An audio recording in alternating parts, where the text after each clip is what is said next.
Bismillahi wa salatu wa salamu ala Rasulillahi sallallahu alayhi wa sallam.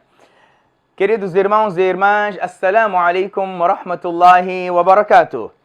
Hoje todo mundo procura investir e não há problema nenhum isso à luz do Islã, desde que seja halal. Eu queria deixar aqui também um investimento importante, que é o investimento para o Akhirah. Investimento no mundo, meu querido irmão, minha querida irmã, não temos garantia.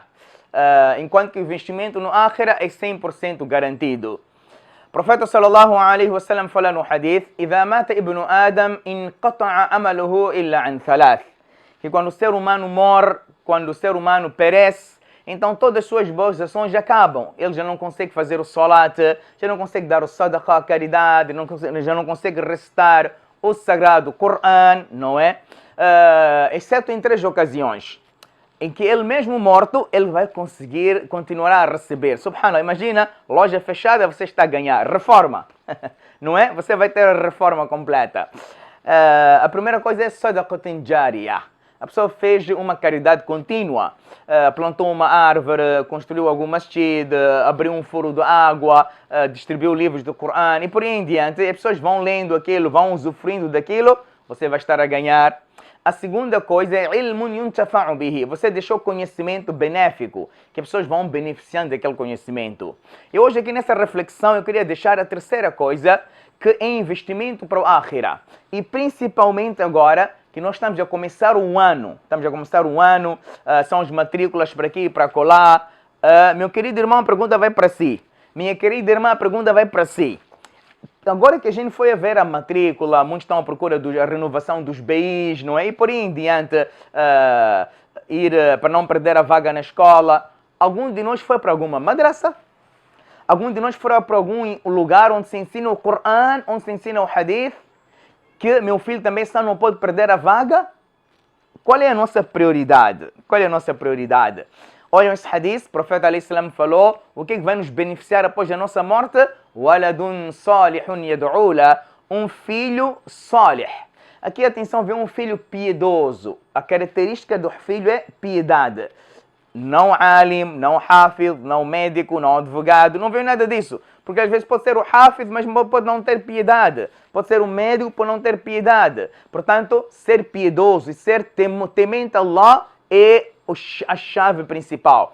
Deixou um filho salih, que esse filho o que é que faz? Yad'ula, ele dia e noite, após o salah, levanta as mãos, e Allah, meu pai já foi, e Allah, minha mãe já foi. E lá você enche o qabr dele de nur, enche a campa dela de nur, eleva os graus dela no Jannah, facilita o ajuste de contas. Wallahi, quem tiver deixado esse filho é o fortunado. A minha pergunta é, como é que a gente irá conseguir ter esse filho? Eu não estou aqui em nenhum momento menosprezando.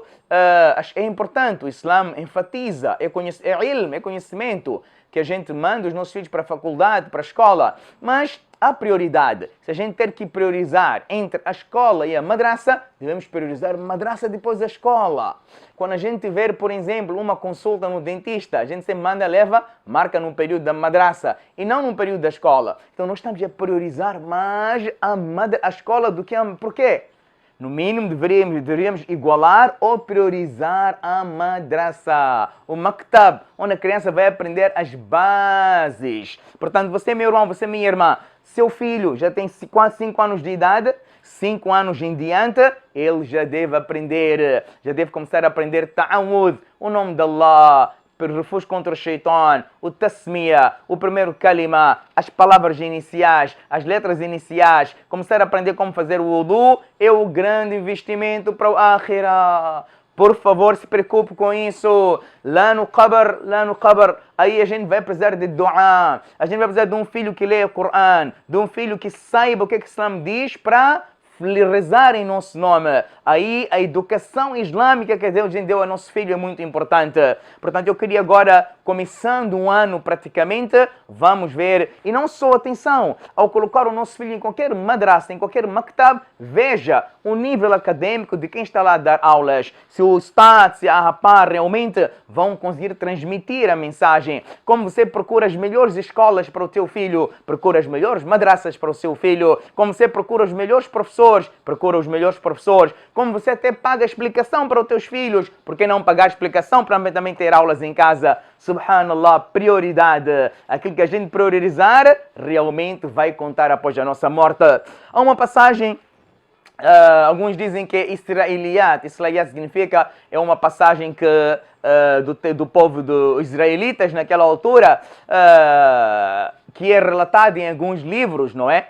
Em que o profeta Isa, Jesus, a gente sabe, ele tinha o poder de ressuscitar os mortos, não é? E Allah deu esse poder a ele, um milagre. Ser dele passou por um qabr, uma campa, e a pessoa estava sendo castigada naquela campa por não ter cumprido as ordens de Allah. Quando ele passa mais tarde, a pessoa já estava bem, sem castigo, estava a desfrutar do paraíso. O profeta Isa, Jesus, ele pasmado com aquilo, ele levantou as mãos e disse: Allah, eu não estou entendendo. Passei aqui de manhã ou algum tempo atrás, o homem estava sendo castigado. Passo agora, ele já mudou. O que aconteceu? Ouçam com atenção, meu irmão, minha irmã. Jalla wa ala diz ao Isa, quando aquele homem faleceu, era um homem que não tinha muitas boas ações, que estava longe de Allah subhanahu wa ta'ala. Ele estava a sofrer as consequências na sua campa. E quando ele morre, deixou a mulher grávida. Passando os meses, e a mulher, após o parto, a criança foi crescendo. E a criança, mais tarde, depois de alguns anos, Allah subhanahu, a mãe mandou aquela criança para a madrasa, para ir aprender o maktab, para ir aprender o nome de Allah. Aquela criança foi com o Ustad, com o professor à frente. O professor ia dizendo: A'udhu billahi minash shaitanir rajim. Bismillahirrahmanirrahim. Em nome de Allah, compassivo, misericordioso. A criança mal sabe falar. Primeiras palavras na vida da criança. Allah diz a Isa, quando aquela criança começou a dizer em nome de Allah, o beneficente, o misericordioso, o compassivo, Allah diz: como é que eu iria continuar? Como eu iria continuar a castigar o pai desta criança quando ela toda inocente está a invocar o meu nome, está dizendo que eu sou compassivo e misericordioso? A minha misericórdia falou mais alto. Naquele momento, meu decreto foi aquele homem ser perdoado e ele virou um homem do paraíso. Subhanallah. Mandem os filhos para a madrasa. Vamos educar as nossas crianças. Quem irá fazer o nosso salatul janaza? Quem irá dar o nosso ghusl? Quem irá nos colocar na campa? Cuidado, dê uma boa educação à criança, é um amanat, é uma pertença e teremos que responder perante Allah subhanahu wa ta'ala. Muito aqui poderia falar. Umar ibn Khattab radiallahu anhu, quando aquele jovem foi reclamar, dizendo que meu pai, quando o pai foi reclamar, melhor dizendo que o filho queria bater nele. Então, o filho, quando foi chamado por Umar ibn Khattab, Umar perguntou ao filho: por que você fez isso? Ele disse ao menino Umar: antes de você decretar algo, ouça, meu pai não deu uma boa educação, meu pai não me ensinou o Coran, meu pai não mandou para nenhuma madrasa, meu pai não deu nenhum conhecimento de din. Então Umar disse para ele: faça shukr para o pai daquele moço que estava a reclamar, faça shukr e agradeça que ele só quis bater a si. Ele poderia ter tirado a sua cabeça, você não deu o direito desta criança. Quem deveria ensinar o Coran e o Yassan al-Quran, quem deveria ensinar a madrasa, tem que ser nós os pais. Nós os pais temos que ensinar os nossos filhos. Hoje temos madrasa nos nossos bairros, nos nossos masjids, nas nossas escolas. Wallahi, que resposta teremos de dar a Allah subhanahu wa ta'ala? Teremos que responder perante Allah. Aproveite, inshallah, esse ano. Preocupe-se com os filhos do seu vizinho, que sejam muçulmanos, com os teus sobrinhos, com as tuas sobrinhas, e tente todos, inshallah, você mandar para a madrasa. Talvez você preocupe-se com o seu neto, preocupe-se com o teu sobrinho, inshallah, você vai ganhar a mesma recompensa. Amin ya Rabbal Alamin. Um bom ano, com muito baraka, com muito sucesso. Amin ya Rabbal Alamin. Lembre de mim nos vossos duás. Assalamu alaikum wa rahmatullahi wa barakatuh.